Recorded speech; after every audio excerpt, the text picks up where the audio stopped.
بسم اللہ الرحمن الرحیم نحمدہ ونصلی علی رسولہ الکریم اما بعد۔ حضرت ابو بکر رضی اللہ تعالیٰ عنہ کی روایت کل آپ کے سامنے پڑھی تھی، جس میں جناب نبی کریم صلی اللہ علیہ وسلم کے سامنے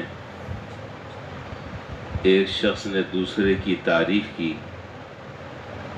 تو اس پر آپ صلی اللہ علیہ وسلم نے ناگواری کا اظہار فرماتے ہوئے 3 مرتبہ یہ بات ارشاد فرمائی کہ تیرے لیے ہلاکت ہے، تو نے تو اپنے بھائی کی گردن توڑ دی۔ اس حدیث سے متعلق کل تفصیل سے بات ہو چکی ہے کہ مطلقاً کسی کی تعریف کرنا یہ منع نہیں ہے،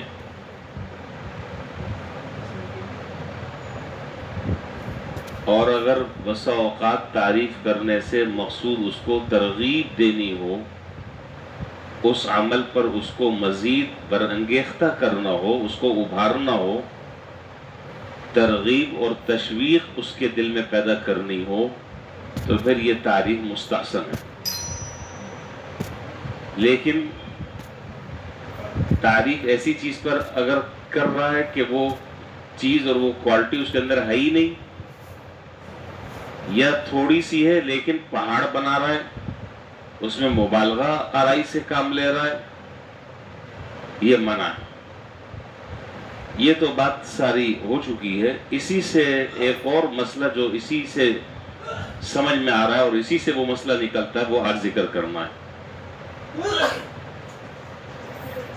یہ ساری صورت اس وقت ہے کہ جب اچھے بندوں کی تعریف اور سچے بندوں کی تعریف کی جائے، لیکن اگر کوئی آدمی کسی کی جھوٹی تعریف کرتا ہے، کسی کافر اور فاسق کی تعریف کرتا ہے،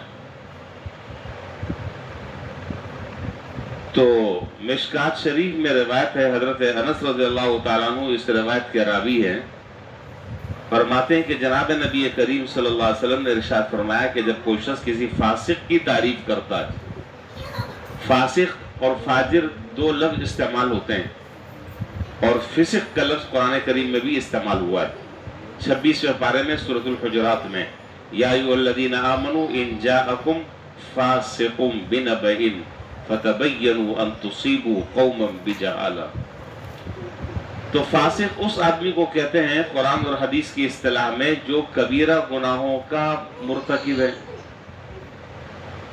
اور یا وہ گناہوں پر اصرار کرتا ہے۔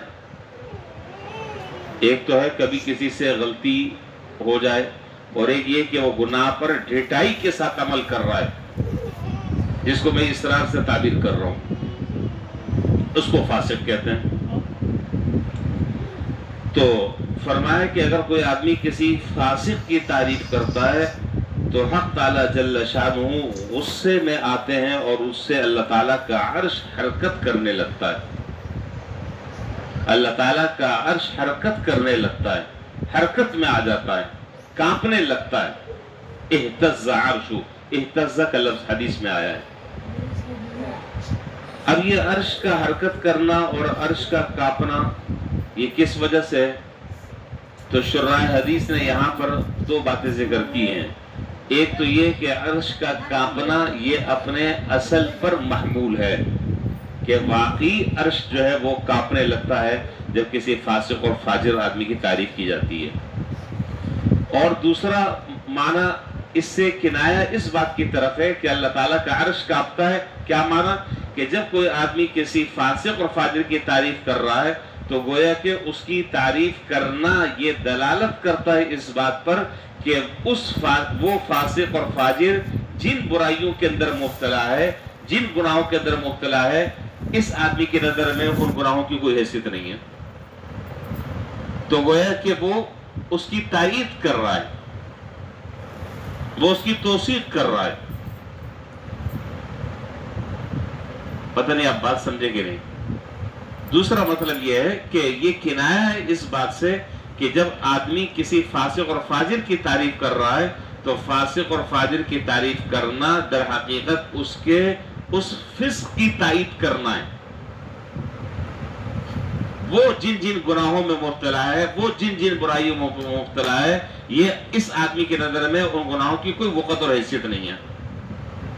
جبھی تو تعریف کر رہا ہے، جبھی تو اس کی تائید کر رہا ہے. اور حضرات محدثین نے لکھا، شراح حدیث نے، کہ ایسے آدمی کے بارے میں خطرہ اس بات کا ہے کہیں خدا نہ خواستہ، اللہ نہ کرے، اللہ نہ کرے، یہ کسی کفر کی طرف نہ پہنچ جائے، اس کا ایمان رخصت نہ ہو جائے. اس لیے کہ جب آدمی گناہ کو گناہ ہی نہیں سمجھ رہا، اور آدمی جب گناہ کرنے والے آدمی کی تائید کر رہا ہے، اس گناہ پر اس کو شیر دلا رہا ہے، اس کو دھمکی دے رہا ہے، تو اس کا مطلب یہ کہ یہ بھی اس جرم میں شریک ہے. اس کی نظر میں اس گناہوں کی کوئی اوقات اور حیثیت نہیں ہے، کوئی وقت نہیں ہے. تو اللہ تعالیٰ کا عرض جو ہے وہ کانپنے لگتا ہے. تو خلاصہ یہ ہے کہ کسی کافر یا فاسق آدمی کی تعریف کرنا یہ بہت خطرناک بیماری ہے، بہت خطرناک بیماری ہے. اس سے بچنا چاہیے. اور وہ تعریف اگر بغیر کسی وجہ کے ہو تو یہ تو اور زیادہ خطرناک معاملہ ہے، اور زیادہ خطرناک معاملہ ہے. 2 باتیں ہو گئی.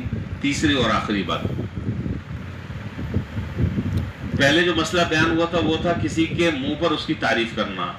دیکھیے اصل میں بات یہ ہے کہ اگر آپ کو کسی کی تعریف کرنی ہے اور آپ کسی کے کردار کے قائل ہیں اور آپ کسی کو بہت بڑا آدمی سمجھتے ہیں، اس کی حیثیت آپ کی نظر میں بہت مسلم ہے، تو پھر بہتر طریقہ یہ کہ اس کے پیچھے تعریف کریں. پھر طریقہ یہ کہ اس کے پیچھے تعریف کریں، اس کی عدم موجودگی میں اس کی تعریف کریں، غائبانہ اس کی تعریف کریں. اور ہمارا معاملہ جو ہے وہ بالکل الٹا ہے. ہمارا معاملہ بالکل الٹا ہے. غائبانہ جو ہے وہ ہم غیبت کرتے ہیں اور سامنے جو ہے وہ تعریف کرتے ہیں.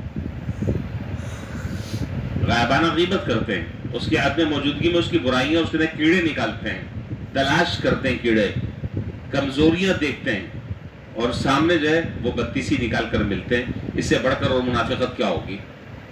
سامنے ایسا دانت نکالتے ہیں، ایسے دانت نکال کر اور ایسے ہنس کر یہ تاثر دینا چاہتے ہیں کہ بس میں تو آپ پر فدا ہوں، میں تو آپ کے لیے مر رہا ہوں، آپ کی شخصیت تو بڑی آئیڈیل شخصیت ہے، آپ تو بہت متاثر کن آدمی ہیں، اور پیچھے جو ہے اس کی برائیاں.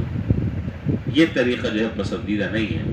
آپ کسی کی تعریف نہیں کر سکتے، اللہ نے آپ کو اتنا حوصلہ نہیں دیا ہے، اتنا آپ کو اللہ تعالیٰ نے جگرا نہیں دیا ہے، اتنی ہمت نہیں دی ہے، آپ کا ہارٹ اٹیک ہو جائے گا. تو پھر بہتر یہ ہے کہ بھائی برائی بھی نہیں کرو، زبان کو قابو میں رکھو. آپ نہ تعریف کریں نہ برائی کریں، اور اپنے نامہ اعمال میں اس کے گناہوں کو نہ اپنے سر پر لیں، اپنے نامہ اعمال میں گناہوں کو نہ لیں. اس لیے بہتر یہ کہ خاموش رہیں. یہ ہیں شریعت کے موٹے موٹے احکام، جو اس حدیث سے جو باتیں سمجھ میں آ رہی تھی وہ باتیں ساری میں نے آپ کے سامنے ذکر کر اس حدیث کو میں نے مکمل کر دیا ہے. اللہ تعالی ہمیں اس کے مطابق عمل کرنے کی ہمیں توفیق عطا فرمائے، اور اللہ ہم سب کے اعمال اور اخلاق کی اصلاح فرمائے. وآخر دعوانا الحمدللہ رب العالمین.